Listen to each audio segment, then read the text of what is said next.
पहा आजपर्यंत आपण काय केलं की बेसिक टर्म्स इन फिजिक्स या अंडरमध्ये आपण काही टर्म्स पाहिल्या, तर अगदी सिंपल टर्म्स पाहिल्या. त्यापैकी पहिली टर्म जी होती, अगदी थोडक्यात मी तुम्हाला सांगतो की जास्त आम्ही प्रत्येक टर्म एवढी डिटेल स्टडी केली, त्यावरचे प्रॉब्लेम्स पण स्टडी केले. फक्त आता समजण्यासाठी जेवढं पाहिजे तेवढं आज बरेच जण नवीन आहेत त्यासाठी. तर आपण बेसिक्स इन फिजिक्समध्ये आपल्याला बेसिक्स पाहायचे होते. त्या बेसिकमध्ये आपण पहिली टर्म पाहिली होती. कुठली, कोण सांगेल? Yes, distance. पहिली टर्म आपण पाहिली होती डिस्टन्स. आता मी जास्त डिटेलमध्ये जात नाही, खूप डिटेलमध्ये तुम्हाला डिस्टन्स सांगितले. लक्ष इकडे द्या. आणि याचे जे स्लाइड्स आहेत किंवा याचा जो व्हिडिओ आहे तो आपल्या चॅनलला अवेलेबल आहे, तुम्ही पाहू शकता.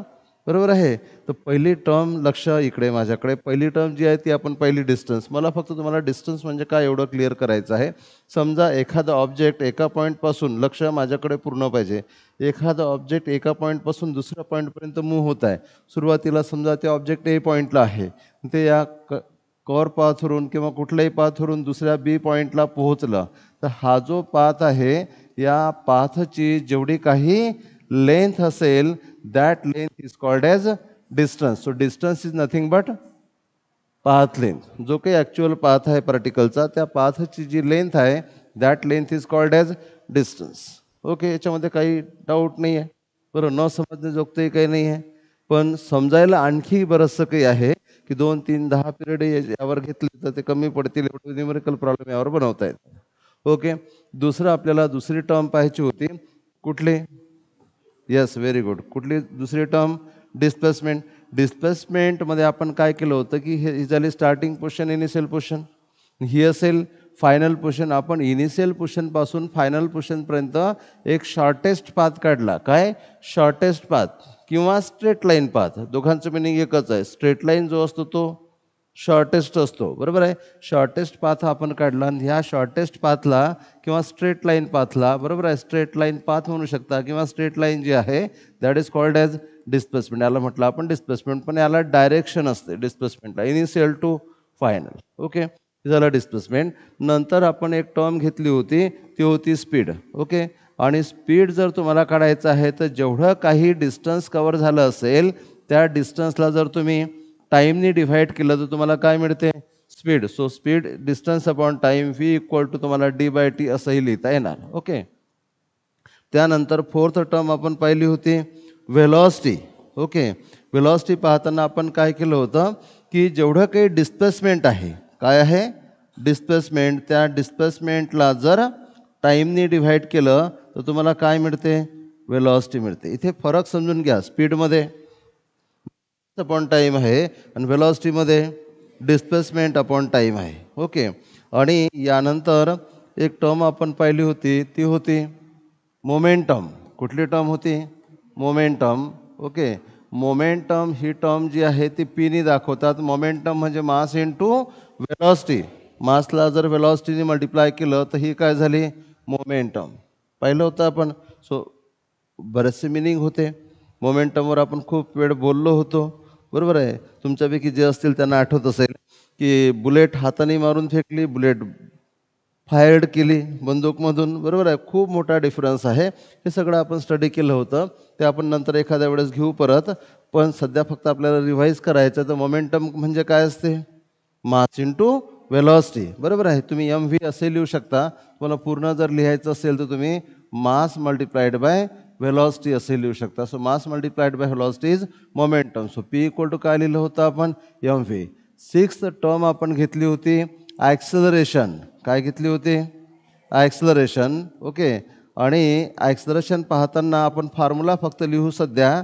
ॲक्सलरेशन काय असते? Change in velocity. व्हेलॉसिटीमध्ये जेवढा चेंज झाला असेल त्या चेंजला, तो चेंज होण्यासाठी जेवढा टाईम लागला त्याने डिव्हाइड केलं. तर ॲक्सलरेशन म्हणजे काय असेल? Change in velocity upon time. Okay, change in velocity काढताना आपण आणखी काय केलं होतं की फायनल व्हेलॉसिटी होती V2, इनिशियल व्हेलॉसिटी होती V1 अपॉन टाईम. हे काय झालं? ॲक्सलरेशन. ही पण टर्म आपण पाहिली होती. ॲक्सलरेशन नंतर सेवन्थ टर्म आपण पाहिली होती. कुठली? फोर्स. आणि फोर्सला आपण काय लिहिलं होतं माहिती आहे की F equal to change in momentum upon time. काय? Change in momentum upon time dp/dt. बघा डी इंडिकेट्स चेंज, डी काय दाखवतो change, change in momentum upon time. आणि यावरूनच आपल्याला फॉर्म्युला मिळाला होता F equal to M A, force equal to mass into acceleration. इथपर्यंत क्लिअर आहे? ओके, इकडे बोर्डवर लागतं. पहिली टर्म कुठली पाहिली आपण? डिस्टन्स. डिस्टन्स म्हणजे काय? ज्या पाथनी पार्टिकल धावला असेल त्या पाथची जेवढी लेंथ असणार, that length is called as distance. Displacement म्हणजे काय? इनिशियल पोर्शन आणि फायनल पोर्शन यांच्यामध्ये सरळ रेषा काढायची. त्या रेषेची जेवढी लेंथ आहे, त्या रेषेची जेवढी लांबी आहे, that is called as displacement. त्याला तुम्ही काय म्हणता? डिस्प्लेसमेंट. समजलं? ओके, नवीन येणाऱ्यांना समजत आहे. नंतर काय काढायचं आपल्याला? स्पीड. तर जेवढा डिस्टन्स कव्हर झालं असेल त्या डिस्टन्सला जर टाईमनी डिव्हाइड केलं तर काय मिळेल? स्पीड. नंतर काय काढायचं आपल्याला? व्हेलॉसिटी. स्पीडमध्ये डिस्टन्स अपॉन टाईम असते आणि व्हेलॉसिटीमध्ये डिस्प्लेसमेंट अपॉन टाईम असते. हा फरक आहे. ओके, यावरही आपण बराच वेळ बोललो होतो. त्यानंतर काय घेतलं आपण? मोमेंटम.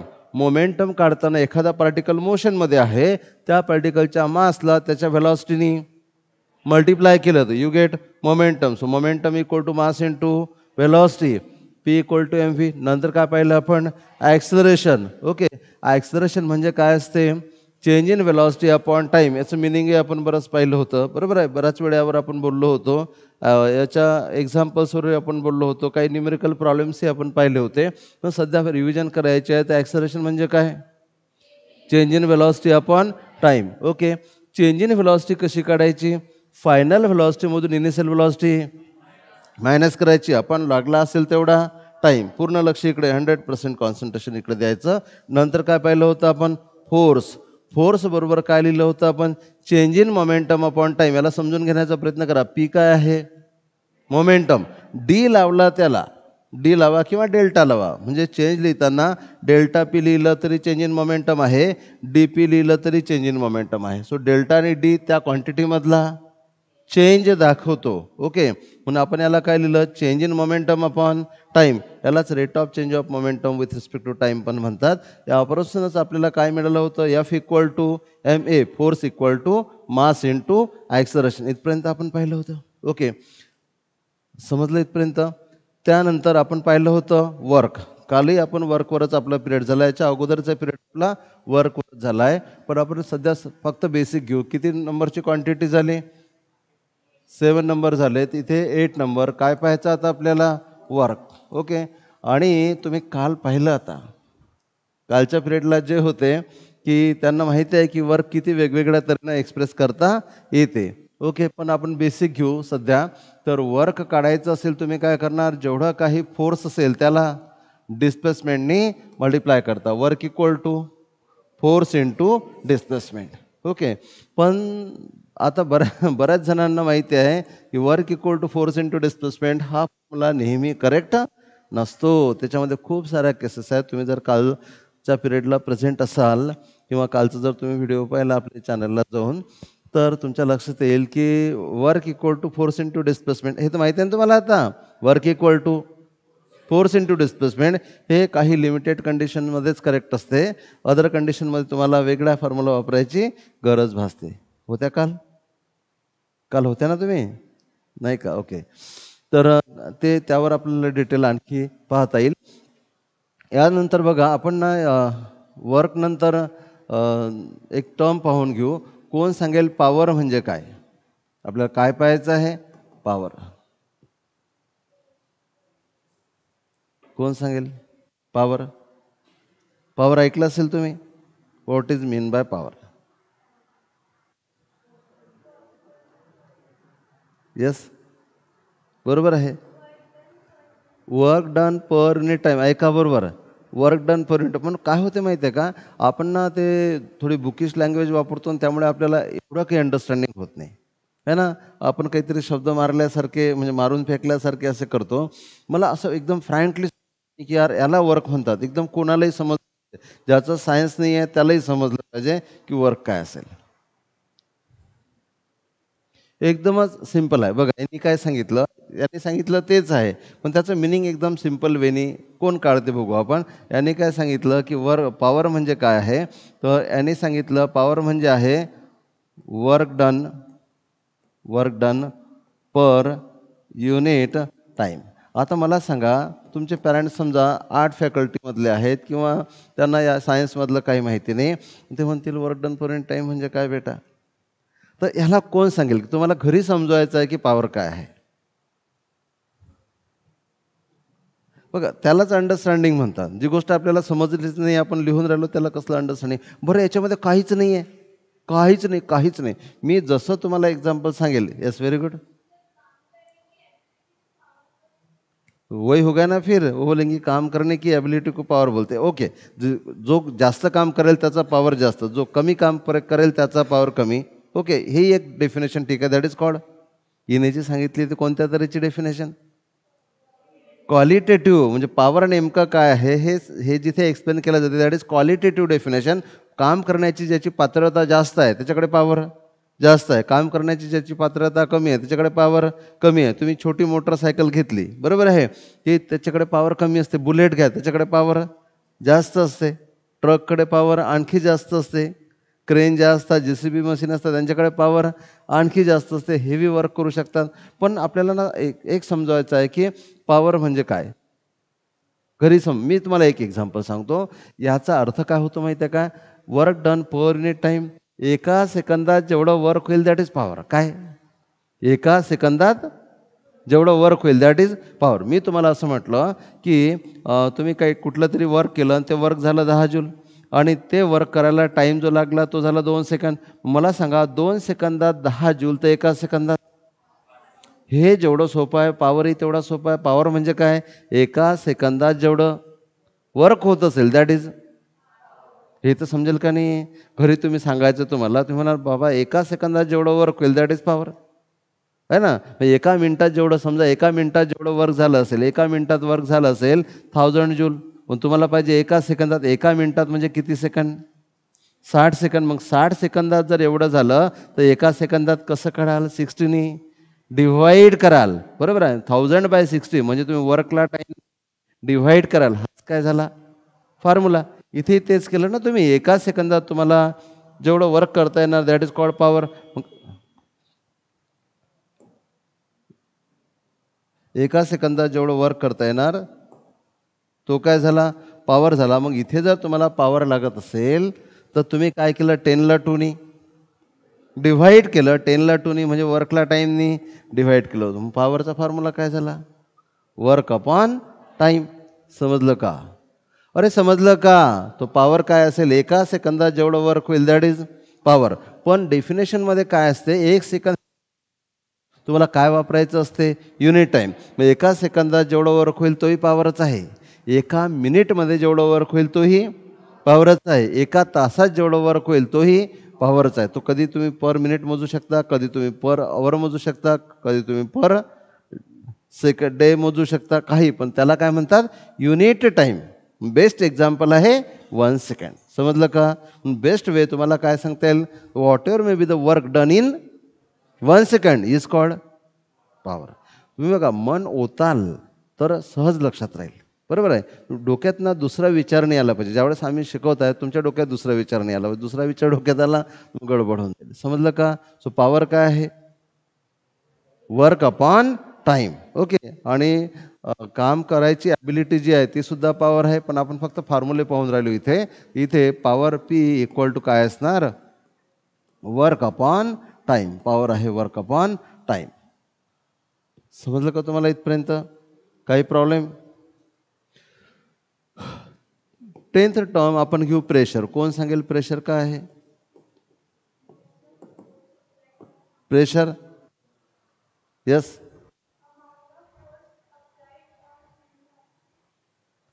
तो तर मग फोर्सच झाला. Force applied on any object is force. थोडंसं करेक्शन आहे त्याच्यामध्ये, ते तुमचं स्किप होऊन राहिलं. कोण सांगेल प्रेशर म्हणजे काय? एकदमच सिंपल आहे यार. मला सांगा, तुम्ही प्रेशर शिकले आहात की नाही आहात? प्रेशर हा वर्ड ऐकला की नाही? मग जे आपण एवढा वेळा ऐकलो, एवढा वेळा बोललो आहे ना, तेच आपल्याला माहीत नाही काय असते. तर तुम्ही विचार करा की जी गोष्ट आपण एवढ्या वेळा बोललो असता, प्रेशरबद्दल बोलले तुम्ही, आहे ना. मग एवढ्या वेळा आपण पाण्याचं प्रेशर, बरोबर आहे, टाकीमधून घरात पाणी येत असेल त्या पाण्याचं प्रेशर, उंच जर बिल्डिंग असेल खालच्या फ्लोअरला नळ असेल तर प्रेशर जास्त असते, बरोबर आहे. सिंगल स्टोर बिल्डिंग असेल आणि त्याच्यावर टाकी ठेवली असेल तर नळाला प्रेशर कमी असते. प्रेशर खूप वेळा तुम्ही स्टडी केला आहे, पण जे स्टडी केलं आहे तेच माहीत नाही आपल्याला काय स्टडी केलं आहे. आणि तेही लक्ष द्या इकडे, तेही आपल्याला अशा तऱ्हेनं माहीत पाहिजे की आपल्याला ना जो सायन्सचा विद्यार्थी नाही आहे त्याला पण समजावता आलं पाहिजे. ओके, पहा मी तुम्हाला एक एक्झाम्पल सांगतो. जसं इथे सांगितलं मी तसंच इकडे एक एक्झाम्पल सांगतो. याला मी थोडंसं बाजूला ठेवून देतो. एक्झाम्पल असो आपल्याकडे तर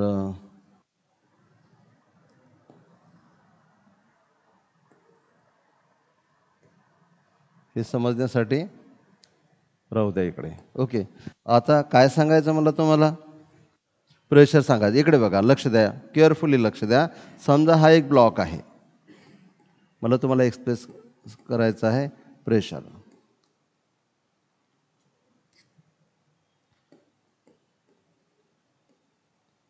प्रेशर सांगायचं आहे. समजा हा एक ब्लॉक आहे, लक्ष द्या बरोबर. आणि हा कधी व्हाईट चालतो आहे, कधी येलो चालत आहे. या ब्लॉकवर तुम्ही एक्झर्ट केला आहे फोर्स. काय एक्झर्ट केला? फोर्स. असा विचार करा, लक्ष द्या इकडे, पूर्ण मन इकडे पाहिजे बेटा ना. न समजायला कारण तेच असते की आपण म्हणतो इथे आपल्याला समजत नाही, तिथे समजत नाही, आपण एका ठिकाणी धड ऐकत नाही.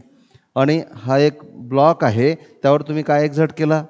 फोर्स एक्झर्ट केला. फोर्स तर माहीत आहे कसा एक्झर्ट करता येईल. तुम्ही त्याच्यावर उभे राहिले तरी फोर्स एक्झर्ट होणार, तुम्ही त्याच्यावर हाताने दाबलं तरी फोर्स एक्झर्ट होणार, तुम्ही त्यावर काहीतरी वेट ठेवलं तरी फोर्स एक्झर्ट होणार, बरोबर आहे. पण हा फोर्स ज्या एरियावर एक्झर्ट झाला इथे काहीतरी काय असणार, हा जो सरफेस आहे या सरफेसला काहीतरी काय असणार, अरे या सरफेसला काहीतरी एरिया असेल. काय असेल या सरफेसला? एरिया असेल. आणि विचार करा की समजा या सरफेसला जो एरिया आहे तो आहे 2 मीटर स्क्वेअर. किती आहे एरिया? 2 metre square. मला सांगा किती फोर्स एक्झर्ट केला? 100 न्यूटन. पण हा फोर्स त्या सरफेसला बघा परपेंडिक्युलर आहे. कसा आहे?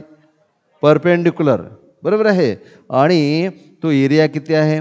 2 मीटर स्क्वेअर. मला सांगा आता 2 मीटर स्क्वेअरवर जर 100 न्यूटन फोर्स आहे, 100 न्यूटन फोर्स आहे, F equal to 100 newton. 2 metre स्क्वेअरवर जर 100 न्यूटन आहे तर तुम्हाला म्हटलं की बेटा एका मीटर स्क्वेअरवर किती असेल?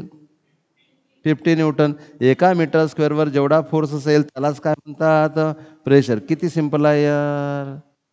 एरिया किती घ्यायचा? 1 मीटर स्क्वेअर. जेवढा फोर्स असेल that is called pressure. So pressure is nothing but force acting on unit area. Area किती पाहिजे? 1 मीटर स्क्वेअर. 1 मीटर स्क्वेअरला तुम्ही कोणता एरिया म्हणणार? Unit area. युनिट म्हणजे 1. ज्या समजा युनिट टाईम 1 सेकंड, बरोबर. Unit area 1 metre square. Unit mass 1 kg. समजत आहे का? हॅलो, युनिटचा अर्थ समजला? जिथे 1 असेल त्याला काय म्हणतात?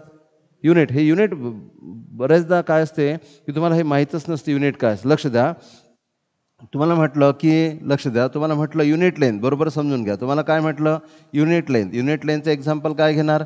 1 मीटर असू शकते, 1 सेंटीमीटर असू शकते, 1 मिलीमीटर असू शकते. तुम्हाला म्हटलं युनिट टाईम, लक्ष द्या बरोबर. Unit time. युनिट टाईम काय असेल? It may be 1 second, it may be 1 minute, it may be 1 आवर. फक्त 1 आला पाहिजे. युनिट कोणतंही चालते, बरोबर आहे. तुम्हाला म्हटलं असेल की युनिट एरिया, बरोबर समजून घ्या. युनिट एरिया तर 1 metre square, 1 centimetre square, 1 kilometre square, या सर्वांना काय म्हणतील?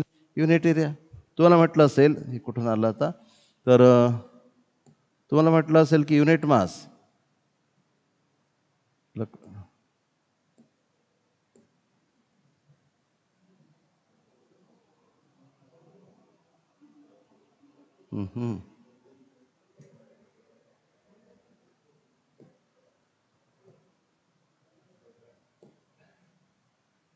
कुठून जाईल रे बाबा? हां, ओके. तर तुम्हाला म्हटलं असेल की काय? युनिट मास. समजून घ्या. युनिट मास म्हणजे काय असू शकते? It may be 1 gram, it may be kilo, it may be 1 quintal. युनिटचा अर्थ समजला का? हो की नाही? तुम्हाला म्हटलं असेल की युनिट व्हॉल्यूम. काय? Unit volume. युनिट व्हॉल्यूम, व्हॉल्यूमचे युनिट काय असते? Metre cube. मग युनिट व्हॉल्यूम काय असेल? 1 मीटर क्यूब. 1 centimetre cube. जिथे 1 असेल ते काय असते? युनिट. त्याच्यासमोर सेकंद युनिट. टाईम म्हटलं तर 1 सेकंड 1 मिनिट 1 आवर. लेंथ म्हटलं तर 1 metre 1 centimetre 1 millimetre. Unit area म्हटलं तर 1 metre square 1 centimetre square 1 kilometre square. Unit mass म्हटलं तर 1 ग्रॅम 1 किलोग्रॅम. युनिट व्हॉल्यूम म्हटलं तर 1 मीटर क्यूब 1 सेंटीमीटर. युनिटमध्ये असते काय? 1. त्याच्यासमोर त्या क्वांटिटीचं युनिट जे असेल ते असेल. तुम्हाला म्हटलं युनिट फोर्स म्हणजे काय? 1 न्यूटन. बरोबर आहे. युनिट फोर्स म्हणजे काय? 1 न्यूटन. युनिटमध्ये काय असलं पाहिजे? 1. समजलं का पॉईंट? म्हणून आपण अगोदरच्या पॉईंटवर जो, मला सांगा किती फोर्स एक्झर्ट झाला? 100 न्यूटन. पण इथे एक लक्षात घ्या, तो फोर्स त्या एरियाला कसा आहे? परपेंडिक्युलर आहे. असा सरळ आहे, तिरपा नाही आहे. तो फोर्स एरियाला कसा आहे? परपेंडिक्युलर. ऐका आता, जो फोर्स एरियाला परपेंडिक्युलर असेल दॅट इज कॉल्ड थ्रस्ट. त्याला काय म्हणतात? थ्रस्ट. थ्रस्ट हा एरियाला परपेंडिक्युलरच असतो. जो तिरपा असतो त्याला थ्रस्ट नाही म्हणत, जो सरळ असतो त्याला थ्रस्ट म्हणतात. तुम्हाला भिंतीत समजा खिळा ठोकायचा आहे, हा टेबल आहे इथे ठेवला, टेबलमध्ये खिळा ठोकायचा, तुम्ही असं तिरपं ठोकाल का? त्याला उरून माराल. उरून माराल ना, तरच खिळा त्या टेबलमध्ये जाईल. समजलं का तुम्हाला? म्हणजे तिथे तुम्ही परपेंडिक्युलर त्या खिळ्याचा जो सरफेस आहे त्यावर तुम्ही परपेंडिक्युलर स्ट्रोक एक्झर्ट करता. तो परपेंडिक्युलर स्ट्रोक आहे, that is called as thrust. एक तर तुम्ही फोर्स म्हटलं तर तुम्ही क्लिअर केलं पाहिजे की तो फोर्स त्या एरियाला परपेंडिक्युलर आहे. आणि जर तुम्हाला हे वर्ड वापरायचे नसतील, तुम्ही काय वर्ड वापरला पाहिजे? थ्रस्ट. तुम्ही जर थ्रस्ट म्हटलं तर हे सांगायची गरज नाही की तो फोर्स परपेंडिक्युलर आहे म्हणून. पॉईंट समजत आहे का? फोर्स म्हटलं तर सांगावं लागेल. प्रेशर जर सांगायचं आहे तर तुम्हाला सांगावं लागेल की तो फोर्स त्या एरियाला परपेंडिक्युलर आहे. मग तुम्ही जर त्या फोर्सच्या ऐवजी वर्ड का वापरला? थ्रस्ट. तर थ्रस्ट शब्दातच मिनिंग आहे की तो जो काही फोर्स एक्झर्ट होणार तो त्या एरियाला परपेंडिक्युलर आहे. आणि आता एरिया किती आहे? 2 मीटर स्क्वेअर. 2 metre square. पण आपल्याला एरिया किती पाहिजे? Unit area. युनिट एरिया म्हणजे 1 मीटर स्क्वेअर. मग 2 मीटर स्क्वेअरवर जर फोर्स 100 न्यूटन आहे तर 1 मीटर स्क्वेअरवर किती? 50 न्यूटन. 1 मीटर स्क्वेअरवर जेवढा फोर्स एक्झर्ट होणार त्यालाच काय म्हणतात? प्रेशर. पण तुम्ही मला सांगा, तुम्ही हे 50 काढले कसे? तुम्ही हे जे 50 आहेत ते काढले कसे? फोर्स किती होता? 100. एरिया किती होता? 2. 100/2 म्हणजेच काय मिळाले? 50. म्हणजेच तुम्ही प्रेशर काढताना काय केलं? 100 काय होता? फोर्स. आणि 2 काय होता? एरिया. तुम्ही काय केलं? फोर्सला एरियाने डिव्हाइड केलं. पण कंडिशन मी तुम्हाला अगोदर सांगितली, फोर्स पाहिजे परपेंडिक्युलर. मग फोर्स अपॉन एरिया लिहा, किंवा better way thrust upon area लिहा. समजलं का? Point clear? म्हणून इथे प्रेशरला तुम्ही मला सांगा, प्रेशरला फोर्स अपॉन एरिया लिहिलं तर करेक्ट होणार की थ्रस्ट अपॉन एरिया लिहिलं तर? Thrust upon area. ओके. पण तुम्ही काय करू शकता, इथे thrust upon area, thrust upon area लिहिलं, त्याला तुम्ही फोर्स अपॉन एरिया ही लिहिलं तरी चालेल. फक्त आपल्या डोक्यात माइंडमध्ये पॉईंट क्लिअर पाहिजे. That is called as pressure. इथपर्यंत समजलं? Any problem? यस. कुठे? हां, तर त्याच्याबद्दलही बोलू आपण, की आपण बरेचदा ना तिरप्या डायरेक्शननी पण पहा बरं, असे क्वेरी झाल्या पाहिजे तुमच्या मनात, की याने पहा कसं विचारलं, की आपण नेहमी का फोर्स परपेंडिक्युलर टाकतो का? आपण कधी कधी तिरप्या डायरेक्शननी फोर्स अप्लाय करतो. अशा वेळेस काय होईल? पहा, पहिले आपण ना, इथपर्यंत समजलं तुम्हाला? ओके. त्याच पॉईंटवर जो आता मी पण त्याच पॉईंटवर येणार होतो. पहा, लक्ष द्या, मला काय म्हणायचं. इकडे बघा, समजा हा सरफेस आहे आणि या सरफेसवर तुम्ही जो फोर्स एक्झर्ट केला तो आहे असा तिरपा. हा झाला फोर्स. पण हा काहीतरी एरिया असेल. एरिया तुम्हाला माहिती आहे किती आहे? तर जेवढा की असेल.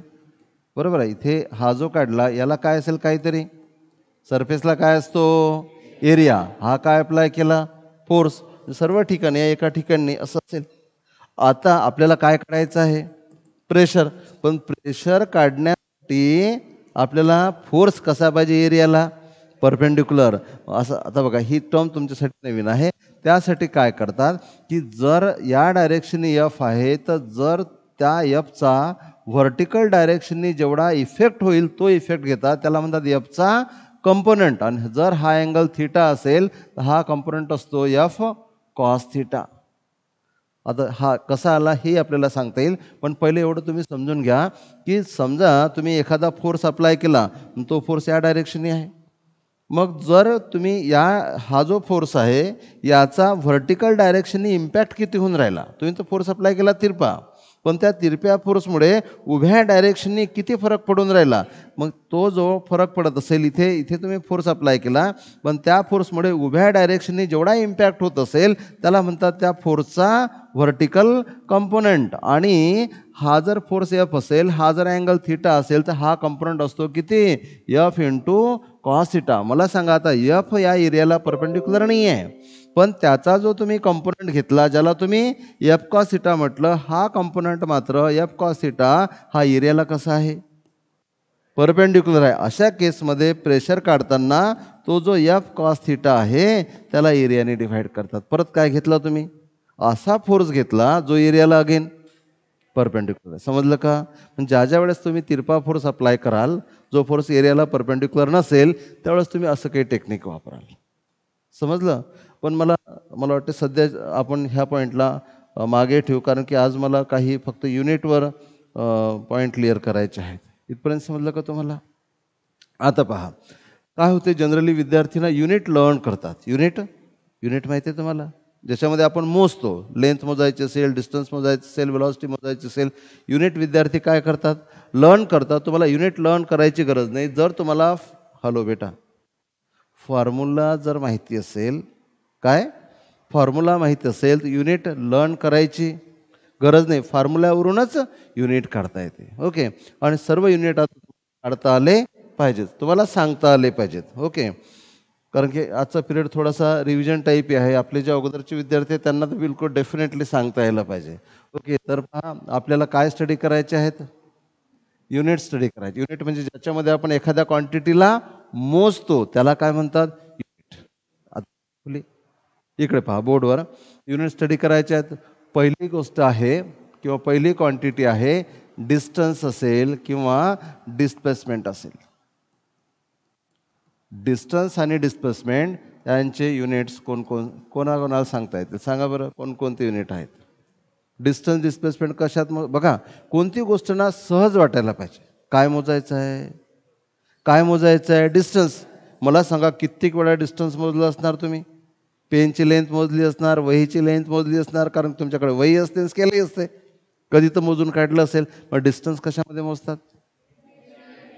सेंटीमीटरमध्ये मोजतात, यस, मीटरमध्ये मोजतात, आणखी किलोमीटरमध्ये मोजतात, आहे ना, वेगवेगळ्या युनिट मिलीमीटरमध्ये मोजतात. ओके, तर याची युनिट्स काय घेतो आपण, मीटर घेऊ शकतो, सेंटीमीटर घेऊ शकतो, मिलीमीटर घेऊ शकतो, मायक्रोमीटर घेऊ शकतो, किलोमीटर घेऊ शकतो. पण आपण त्याच्या पलीकडे गेलो होतो, है ना. सर्वात लहान अंतर मोजायचं असेल तर फर्मीमध्ये मोजतात, ॲटमची साईज मोजायची असेल तर अँगस्ट्रॉंगमध्ये मोजतात, है ना. खूप जास्त अंतर आहे, बरोबर आहे. आपली गॅलक्सी आणि अदर गॅलक्सी ते अंतर मोजायचं असेल तर लाईट इयरमध्ये मोजतात. आणि त्याच्यापेक्षाही मोठं युनिट पॅरासेक. आणि पॅरासेकमध्ये किती लाईट इयर असतात हेही तुम्हाला माहिती आहे, पण मी इथं लिहिलं ते तर पाहणाऱ्यांना कन्फ्युजन होईल. एवढं लक्षात आलं तुमच्या. मग कोणकोणते युनिट आहेत, मीटर आहे, सेंटीमीटर आहे, मिलीमीटर आहे, लिहूनच टाकतो एकदाचं. ठीक आहे, न्यूक्लियस मोजायचं असेल तर काय आहे, फर्मी आहे, नंतर अँगस्ट्रॉंग आहे, नंतर लाईट इयर आहे, त्याच्यानंतर पॅरासेक आहे, नॉटिकल माईल आहे, खूप काही बोललो होतो आपण. बघा आता जे काही नव्हते त्यांना असं वाटत असेल कायच बोलले होते तर हे आपल्याला नंतर परत एखाद्या वेळेस घेता येईल, बरोबर आहे. पण तुम्ही एवढं लक्षात ठेवा, म्हणजे मी तुम्हाला सांगत आहे की प्रत्येक गोष्ट एवढी तुम्हाला फास्ट शिकवल्या जाऊ शकते, हॅलो, की त्याला काही लिमिट नाही. एक डिस्टन्सवरच ना 2 दिवस बोलता येईल, पण डिस्टन्स काही समजणार नाही. त्या जर न्यूमेरिकल प्रॉब्लेम घेतले, मल्टिपल चॉईस क्वेश्चन घेतले आपण, तर ते आणखीच जास्त आहेत. पाहिजे तेवढे अनलिमिटेड वर्क आहे प्रत्येक पॉईंटवर, बरोबर आहे. तर लिमिटेड आपण याला शॉर्टमध्ये कन्क्लूड करण्याचा प्रयत्न करून राहिलो. मी सध्या फक्त हे पॅरासिक इथून काढून टाकतो. ओके, तर हे काय झालं, कशाचे युनिट, डिस्टन्स डिस्प्लेसमेंट. ओके, त्यांचे काय लिहिले आपण, युनिट्स लिहिले. त्यानंतर आपल्याला फक्त युनिटच लिहायचे आहेत. ओके, हे डिस्टन्स अपॉन टाईम नाही आहे, नाही तर अपॉन घ्याल, बरोबर आहे. ऑब्लिक काढला आहे मी. सेकंड आपल्याला काय पाहायचं आता, स्पीड किंवा व्हेलॉसिटी यांचं युनिट, स्पीड किंवा व्हेलॉसिटी यांचं युनिट. आता परत आपल्याला पाठ केलेलं नाही पाहिजे. बघा, पाठ केलेलं नको आहे, बरोबर आहे. स्पीड किंवा व्हेलॉसिटी कोणतंही एक घ्या, दोघांचं युनिट सेमच असते. स्पीड बरोबर काय असते? Distance upon time. Speed is distance upon time. मग युनिट काढताना काय करायचं? डिस्टन्सचं युनिट वर लिहायचं आणि टाईमचं युनिट खाली लिहायचं. मग डिस्टन्सचं युनिट काय असते? मीटर. आणि टाईमचं युनिट काय असते? सेकंड. मग पहिलं युनिट काय झालं? Metre per second. दुसरं युनिट काढताना metre centimetre second, centimetre per second. तुम्ही सेकंदच घेतला पाहिजे असं आहे का? तुम्ही time you can you can you can take hour. Okay, unit घ्या.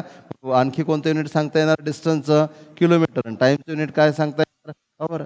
समजलं का? युनिट कशा करत असतात? युनिट फॉर्म्युलेवरून. युनिट लक्षात ठेवायची वस्तू नाही आहे. वस्तू म्हणजे कसं मेकॅनिकली लक्षात नाही ठेवायचं.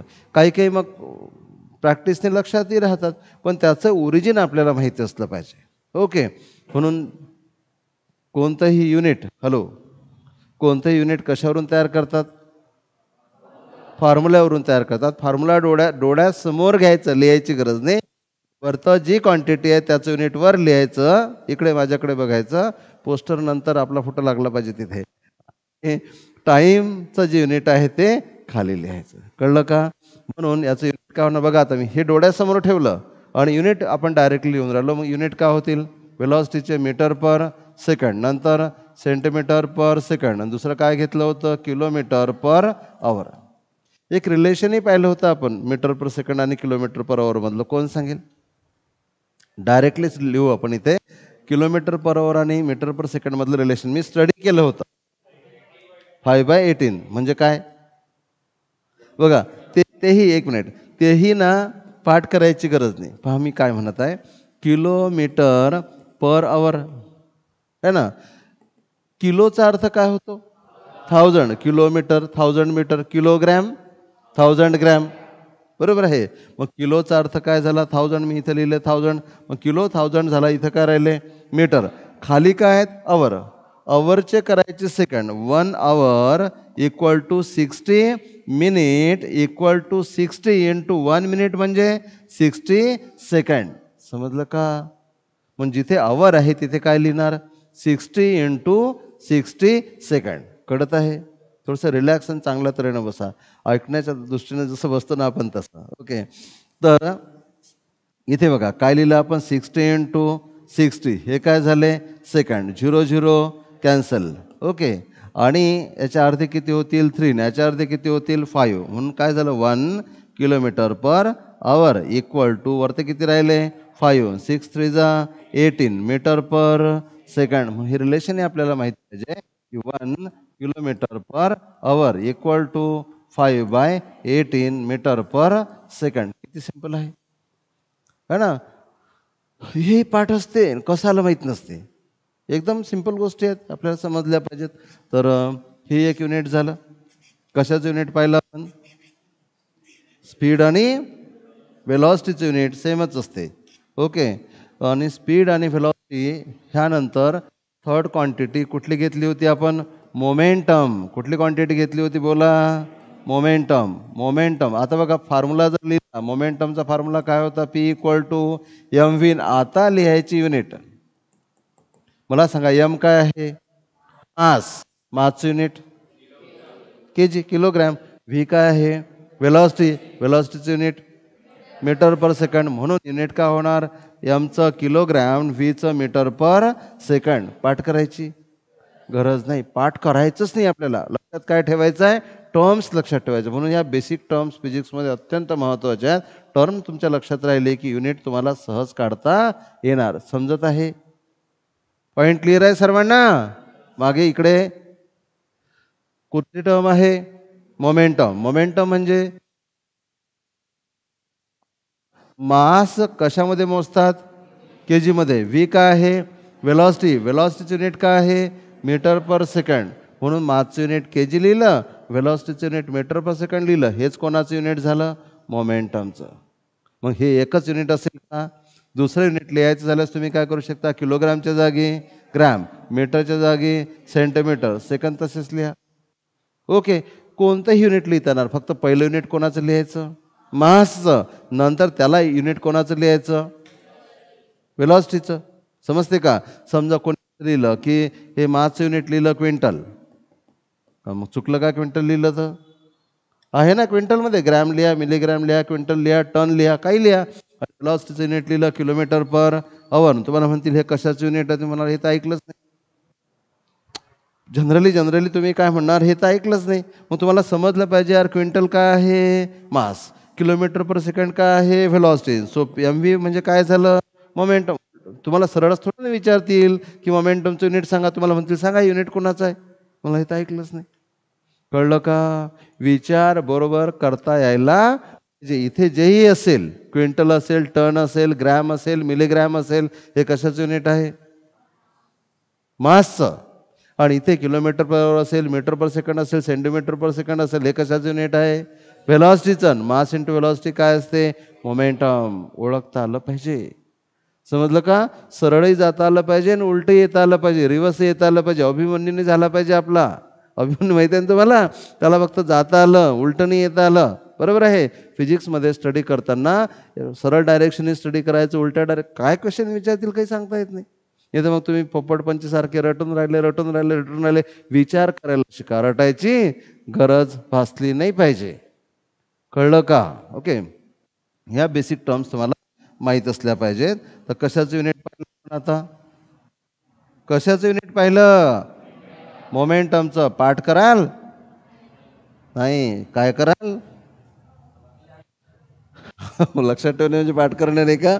तर नाही, फरक आहे. समजून उमजून पाठही झालं तर ते समजून उमजून पाहिजे. रटल्यासारखं नको. पोपट नाही झालं पाहिजे, नाही तर पोपट होणार. एखादा विद्यार्थी एवढा अभ्यास करते. तुमच्या आजूबाजूला एक्झाम्पल असतील, एक्झाममध्ये फुसका बार. नाही, अभ्यास कसा असतो त्याचा? करूनच राहिला किताबी किडा. नाही, स्मार्ट वेनी अभ्यास करा, अंडरस्टँड करून अभ्यास करा. समजलं पाहिजे. समजा तुम्ही वाचून राहिले, तुम्हाला जर समजत नसेल तर तुम्ही स्वतःला क्वेश्चन विचारायला पाहिजे, यार काय गडबड आहे ना, माझ्या लक्षात नाही येऊन राहिलं कुठेतरी. विचारायला पाहिजे ना.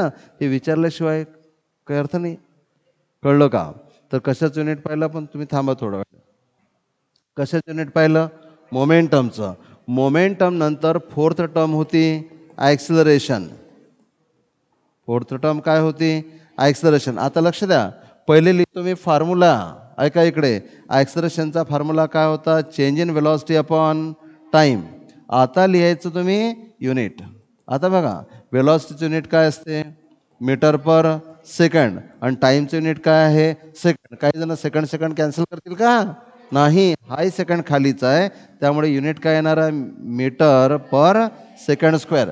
मीटरच्या जागी काय घेऊ शकता? Centimetre per second square. तुम्ही असंही केलं, समजा मीटरच्या जागी किलोमीटर लिहिले आणि खाली सेकंड किंवा मिनिट लिहिले किंवा आवर लिहिले, त्याचा काय केला? स्क्वेअर केला तरी चालेल. जनरली वापरत नाही, पण असंही करता येते. कळलं का? कशाचं युनिट झालं? ॲक्सलरेशनचं. समजलं? मग ॲक्सलरेशनचं युनिट काय लक्षात ठेवाल? मीटर पर सेकंड स्क्वेअर किंवा सेंटीमीटर पर सेकंड स्क्वेअर. तुम्हाला माहिती आहे acceleration due to gravity 9.8 metre per second square किंवा 980 सेंटीमीटर पर सेकंड स्क्वेअर. बरोबर आहे. कशाचं युनिट स्टडी केलं आपण? ॲक्सलरेशनचं. ॲक्सलरेशन नंतर फिफ्थ क्वांटिटी काय पाहिली होती आपण? फोर्स. आता इथे मजा जरा तुम्हाला. ओके. फोर्सचा फॉर्म्युला होता force equal to mass into acceleration. आता लक्ष द्या, फोर्सचा फॉर्म्युला काय होता? Mass into acceleration. आता काय लिहायचं आहे? युनिट. आणि मासचं युनिट काय असणार? kg. ॲक्सलरेशनचं युनिट काय असणार? Metre per second square. पण तुम्ही फोर्सचं युनिट ऐकलं नसेल कधी. कोणी हे लिहित नाही. यालाच काय म्हणत असतात? न्यूटन. कशाने दाखवतात? एननी. समजलं? फोर्स इक्वल टू काय? Mass into acceleration. मासचं युनिट ॲक्सलरेशनचं मीटर, यालाच काय म्हणतात? न्यूटन. तुम्ही काय करू शकता? किलोग्राम. मी थोडंसं याला ॲडजस्ट करतो.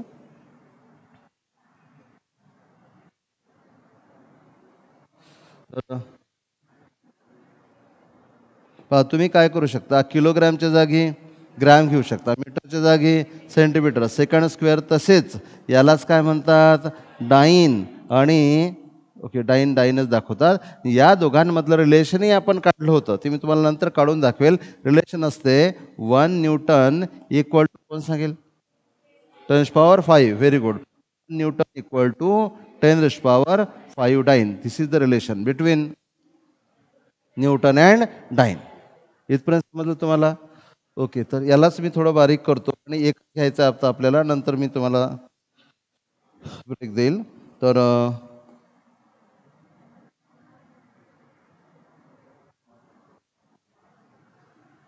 ओके, त्यानंतर फोर्स नंतर एक घेऊ फक्त आपण, दॅट इज वर्क.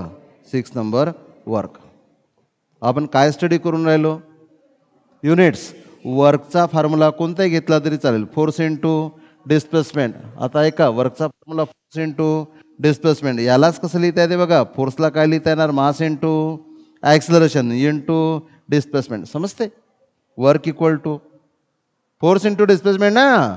फोर्सला काय लिहिलं, mass into acceleration into displacement. आता लिहायचं युनिट. बघा मी कसं लिहितो आता लिहायचं युनिट. मासचं युनिट के जी, ॲक्सलरेशनचं unit metre per second square आणि डिस्प्लेसमेंटचं युनिट मीटर.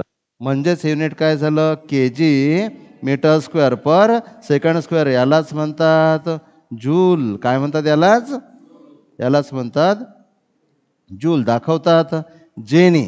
आणि दुसरं किलोग्रॅमच्या जागी काय घ्या, ग्रॅम. मीटर स्क्वेअरच्या जागी सेंटीमीटर स्क्वेअर आणि खाली सेकंड स्क्वेअर. यालाच काय म्हणतात अर्ग. आणि यांच्या कोण सांगेल, 1 joule equal to 10⁷. 1 joule equal to 10⁷. पर्यंत पॉईंट क्लिअर झाला? युनिट पाठ करायची गरज नाही, बेस माहिती असला पाहिजे. न्यूटनचा बेस काय आहे, जूलचा बेस काय आहे. एकदा रिवाइज करतो. पहिलं काय घेतलं, डिस्टन्स किंवा डिस्प्लेसमेंट. यांची युनिट तर अगदी on the tip of tongue आहेत. काय असतील, मीटर असतील, सेंटीमीटर असेल, किलोमीटर असेल, मिलीमीटर असेल, वॉटर इट मे बी. नंतर काय घेतलं आपण, स्पीड किंवा वेलॉसिटी. वरतं काय घ्यायचं, डिस्टन्स, आणि खाली काय घ्यायचं, टाइम. म्हणजे डिस्टन्स युनिट वर आणि टाइमचं युनिट खाली. Metre per centimetre per second, kilometre per hour. आणि 1 kilometre per hour equal to 5/18 metre per second. Point clear? Okay. त्यानंतर काय घेतलं आपण, मोमेंटम. डोळ्यासमोर आता फॉर्म्युला घ्यायचा. मोमेंटम म्हणजे mv, मास इंटू वेलॉसिटी. मासचं युनिट के जी, वेलॉसिटीचं युनिट मीटर पर सेकंड, मोमेंटमचं unit K G metre per second. किलोग्रामच्या जागी ग्रॅम, मीटरच्या जागी सेंटीमीटर सेकंड. तसाच मोमेंटमचं युनिट पाठ करायची गरज नाही, फॉर्म्युला लर्न पाहिजे, लक्षात पाहिजे. नंतर काय घेतलं, acceleration, change in velocity upon time. आणि वेलॉसिटी पर सेकंड म्हणजे वेलॉसिटीचं मीटर पर सेकंड आणि टाईमचं पुन्हा सेकंड म्हणजे मीटर पर सेकंड स्क्वेअर किंवा सेंटीमीटर पर सेकंड स्क्वेअर. हे कशाचं युनिट झालं, ॲक्सलरेशन. त्यानंतर काय घेतलं आपण, फोर्स.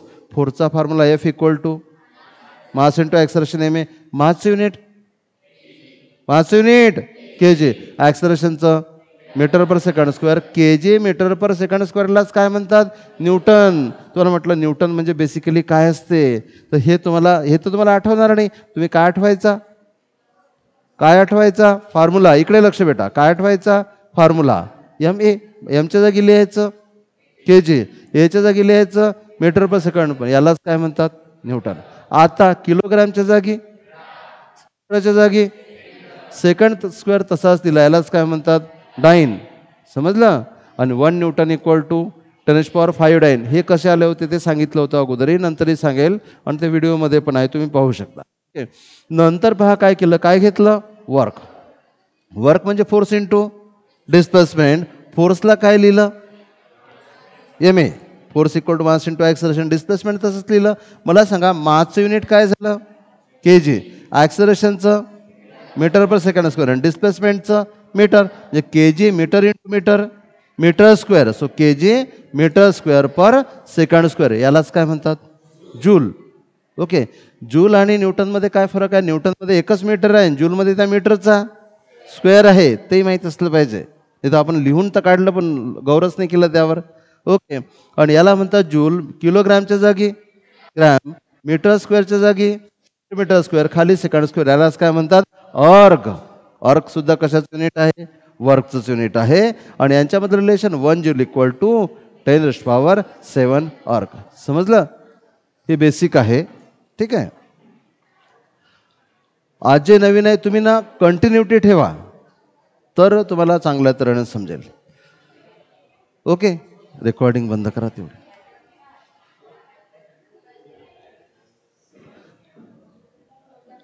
मी आज तुम्ही सर्वजण ग्रुपमध्ये आहात आपल्या?